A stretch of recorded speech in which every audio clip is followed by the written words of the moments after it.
Appreciate you for putting this video topic in the comment section. Listen, I've had betrayal in my life nonstop, so this is one of my favorite things to do. Fake friends don't stab you in the back anymore. They sit beside you, they study your moves, and then they mimic you without law. Betrayal is never loud. It's always subtle, but it will always and most definitely end in collapse. Let's get right into it today. Betrayal. If you've lost more friends since obeying law, you're not broken, you're becoming. Subscribe now and leave the softness behind. We are in an interesting dynamic because men have all sorts of issues that they try to sweep under the rug and cover with ego. And therefore, what you'll realize is that when you are on a path that exposes you to truth, and you accept truth as your governing law, and you stick within law, and you live by law, what you really are doing is showing a mirror to everybody around you. And when men are not comfortable with seeing the reflections of themselves, they get skittish. And sometimes they don't move their position, but they study the mirror so that they can fracture it because they don't want to see themselves. The mirror is you. Point 1. The subtle silence of betrayal. Weak men rarely betray you directly. They leak energy slowly until your path crumbles. They mimic, not mirror. They copy your path, but not your discipline. Those are spiritual parasites. I want you to assess the men around you and see exactly who you have around you that you can spot and readily identify as someone who follows the path that you're on. They're right beside you all the time, but they leak by not following discipline. You might go to the gym and they go fuck off. You might get up at an early time while they sleep in. But after work, and when all things are said and done, they want to link up. Those are subtle cracks within frame that you must be aware of. So what does that discipline that you have do to them? They avoid mirrors. And that shine you get from following discipline makes them shrink because they're delaying. And so a lot of times we do this thing as men where we find men that they speak a good game, but they don't follow the actions you follow. They don't follow the actions of their words. They just speak a good game. And so when it's time to put shit in motion, you'll see that either they're giving a half-ass attempt or they're not doing it at all. And because you revere them as close to you because of time, let me pause right there. Can we go on a tangent? Time does not equate to friendship, right? The duration of our friendship does not mean the bond is tighter. Law does not respect nostalgia, and neither should you. You can't live in law and then bend to nostalgia. Because nostalgic, if you're on an ascension path and you're looking to get to a new timeline or get to a goal, that means nostalgia is going to bring you back to a past timeline that you used to live. And so therefore you'll adopt old habits and old patterns, which are usually reflected in the men that are around you that might have came up with you in your ascension that you refuse to cut off. And so when you're following your discipline, because you understand where you want to go and you understand what it takes to get there, they'll back off because they don't want to feel the pain that your discipline puts you through. They just want the reward. And remember, the other day we spoke about the lazy, ambitious motherfucker that will leech onto you because you have all the fucking codes to get to where you want to go. And then when they get there, they will detach from you and want to then get their loyalty chip punched, which just means that they're going to want what you have and claim that they've been loyal to you all of these years, but they don't want to put in any work for it. You must be aware of these weak men, because they'll play a fucking good game until it's time to do the hard work. And the hard work will have them running in a corner. And you allow it to happen because you think the bond is tight. Fuck the bond. Watch their action. What I want you to do, and I tell all the people that I've ever been encountered with, I want you to start picking up on the micro expressions that they give off. And sometimes it doesn't even have to be the micro expression, but it can be one joke. But the micro expressions are the faces that men will give you, or women, or anybody realistically, when they first see you without expecting to see you. And so if they're smiling, if it's a genuine happy face, that usually means that they actually have some sort of reverence for you. They like you. They have a good bond. They have a good fellowship for you. They're usually probably not seated with any sort of malicious intent. But the people that give a slight frown and then get back into character and put their mask on, those are the ones you have to watch out for. They don't like you. They put on a mask so that you don't fucking see them. Because you're such a mirror to them that it disrupts their soul. So when they first see you, it's fuck this guy again, because they're really not saying this guy. They're saying fuck this mirror again. I have to deal with something in someone so strong that I cannot stand being in his presence because he reflects onto me my own insecurities that I refuse to jump into discipline to resolve. Listen, I've been betrayed over and over and over and over and over. And what happens is you become calloused enough to now have all of the armor to not only deal with betrayal, but to spot all patterns of it. I do not associate with weak men for this one reason. Because now I see all of your fucking patterns. I understand what you're doing. I understand how you do it. I understand that you're a fucking pussyhole and you'll never put in the work that I'll put in. You don't have the energy signature, nor the fucking ability, nor the capacity to put in the fucking work that I put in to make sure that we hit a goal collectively. Watch out for these men. Because it's a subtle joke. It's that one joke they give off. That one hint to something they know you're struggling with. That one off comment at the wrong time. You must watch for all of these signs. And you must understand that not only, I want to say this before we get too deep in the video, that usually you are watching for, you don't want to be watching for the betrayal so much as you are watching yourself and how much emotional effort or emotional respect you are putting on an individual. So the question usually isn't who's going to betray me, but how am I going to let betrayal in my camp because of my emotions and my desire for fellowship, because being a man in discipline and structured in law is difficult.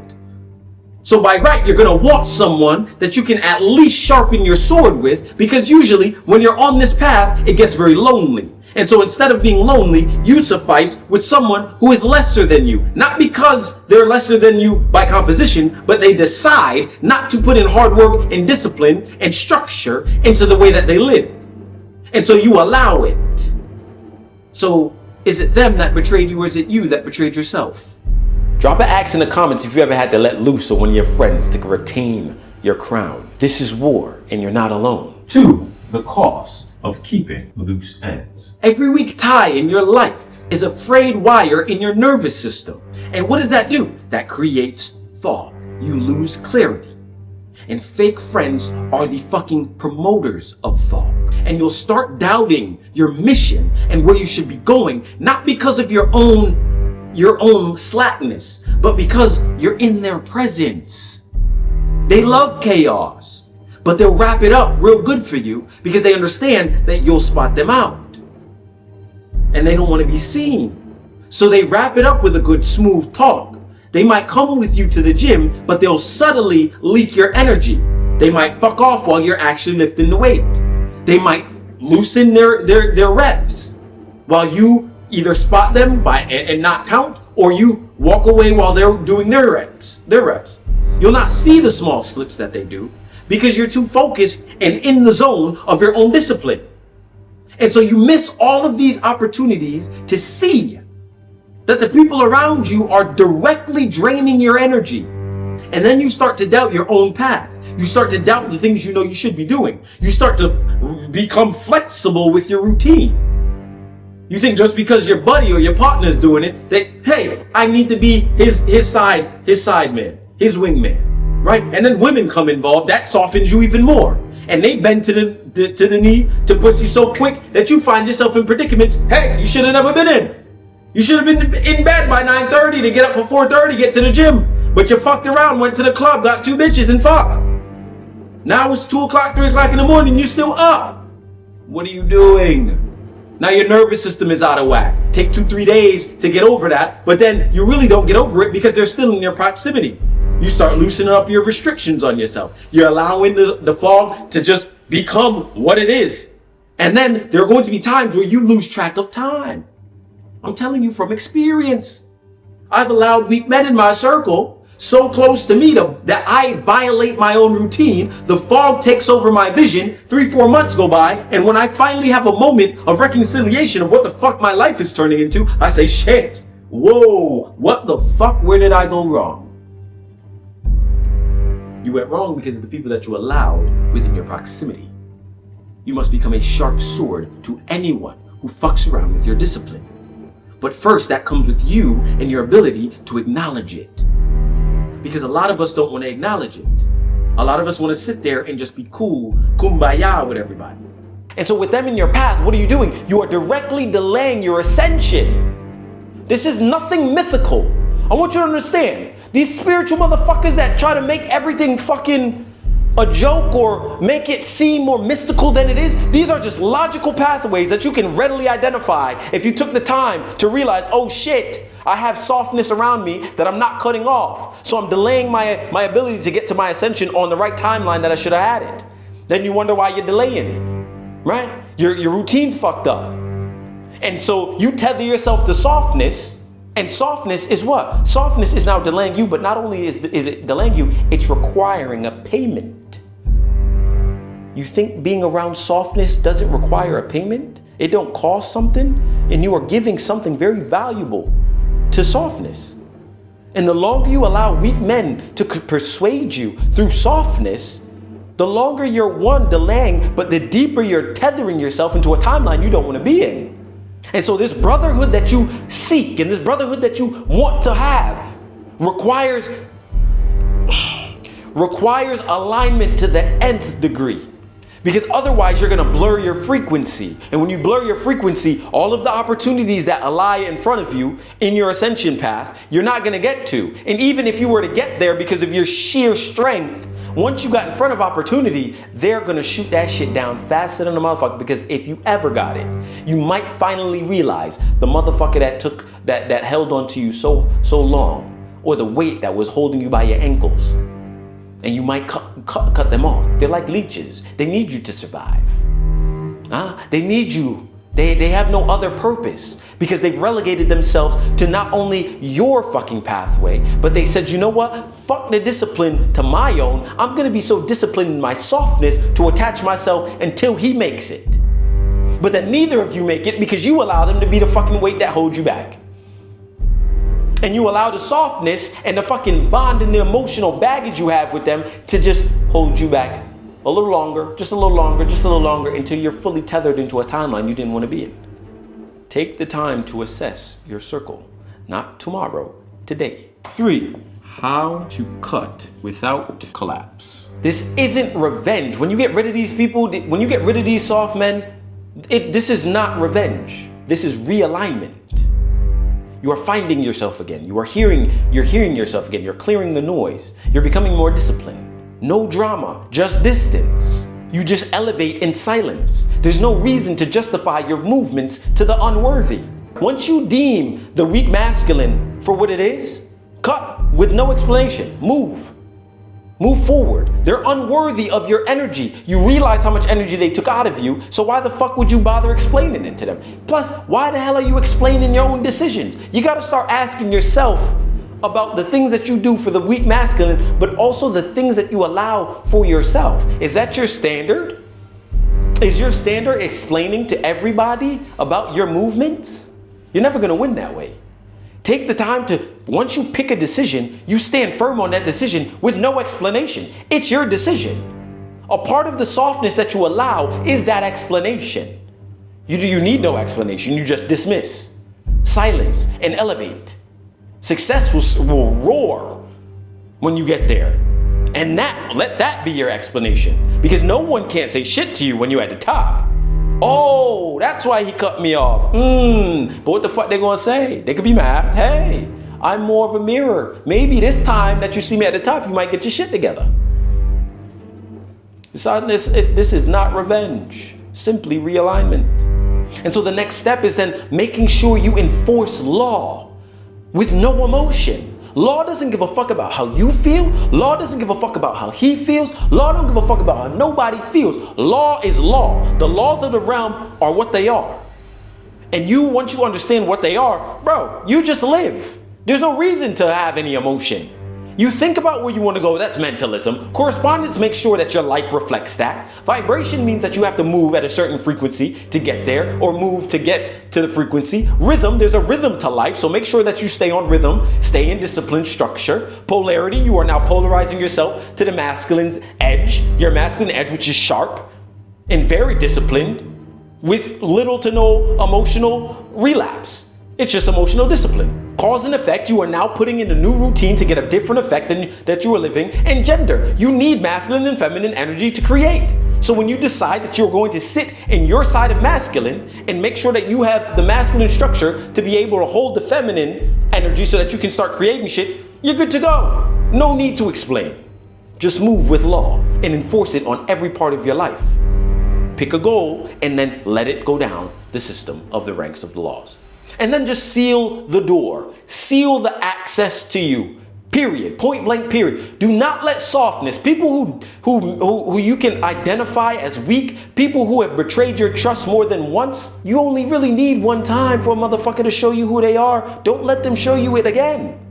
Cut it quick, no emotion. Law. Enforce law. Can they not be a masculine man in discipline and structure? No? Okay, cool. Cut. They are weakening your energy field, draining you of your life force. Cut. No emotion. And then what is the hardest thing for some men to do is make sure you don't reattach once the connection is severed.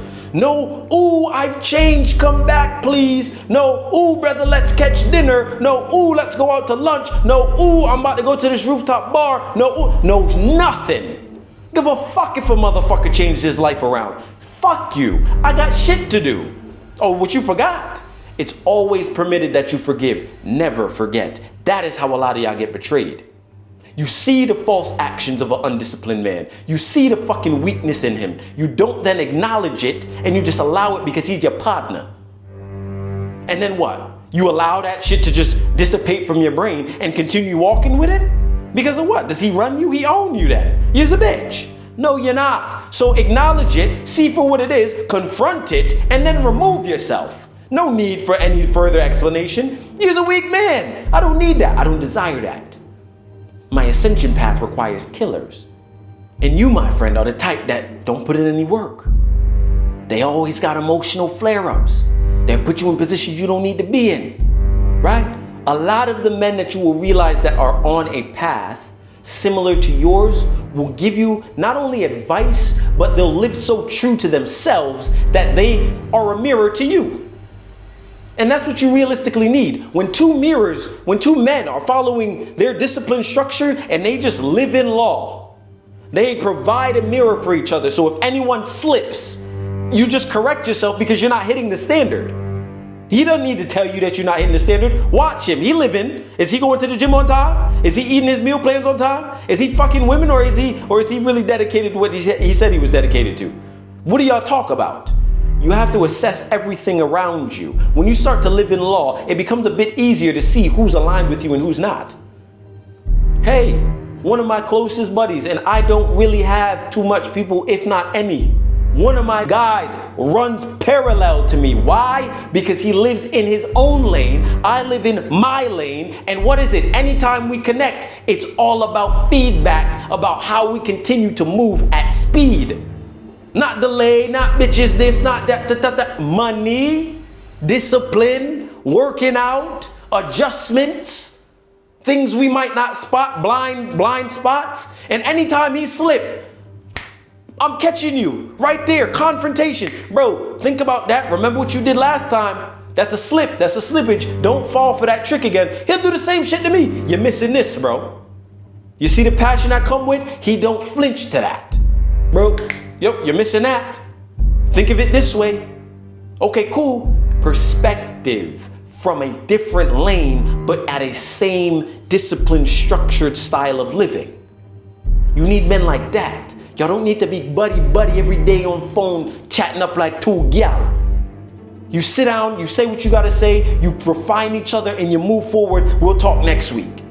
We got work to do. Ain't no time to chat.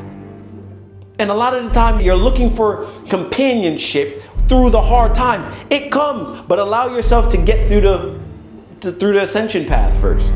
Because a lot of ascension that you needs to be done in silence and in discipline and alone. Because when you do it alone, it allows you to hear yourself with no interference.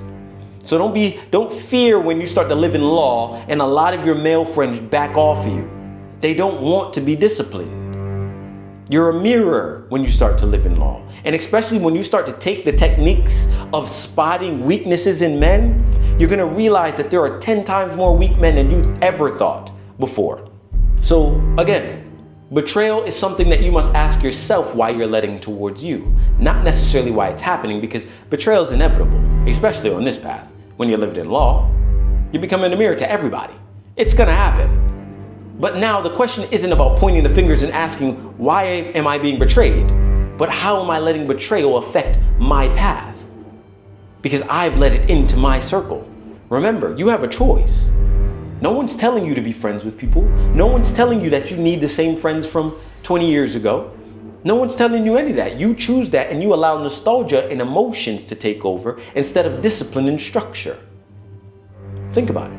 This video isn't just therapy, it's tactical. And if you're ready to cut the weak out of your circle and become immovable, download the Unruly Blueprint in the description below. Power to the sharp. Your closing decree. I cut to protect my crown. I sever to secure my law. I walk alone when necessary, because I'd rather bleed solo than not surrounded. Consider yourself warned.